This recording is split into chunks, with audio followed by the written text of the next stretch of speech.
নির্বাচনের বাজেটে সরকার কোনো কার্পণ্য করবে না বলে জানিয়েছেন অর্থ উপদেষ্টা সালেউদ্দিন আহমেদ। তার পরিমাণ কত হবে তা পরে ঠিক করা হবে বলেও জানান তিনি। এদিকে নৌ পরিবহন উপদেষ্টা সাখাওয়াত হোসেন জানিয়েছেন, চট্টগ্রাম বন্দরের কন্টেইনার হ্যান্ডেলিংয়ের কাজ 6 মাসের জন্য দেওয়া হবে, তবে তা কারা পাবে সেটি ঠিক করবে বন্দর কর্তৃপক্ষ। এনবিআরের কর্মকর্তাদের শাটডাউন কর্মসূচির কারণে বন্দরের আর্থিক ক্ষতি হলেও তার পরিমাণ নির্ধারণ করা হয়নি বলেও জানান তিনি।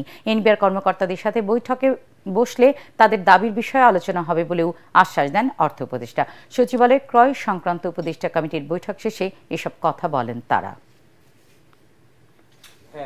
নির্বাচনের জন্য অর্থ যা বরাদ্দ দেওয়া হয়েছে এবং নির্বাচনের অর্থ যা দেওয়া হয় সেটা কোনো আমরা কার্পণ্য করব না।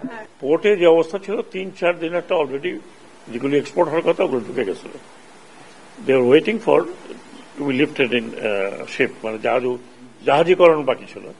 কাজে ওইটাতে কোনো এফেক্ট হয়নি 3 দিন। যেটা এফেক্ট হয়েছে সেটা হচ্ছে এই জাহাজীকরণের পরে যেগুলো ভেতরে যাওয়ার কথা কাস্টম চেকিং এর পরে সেগুলোতে এফেক্ট হয়েছে।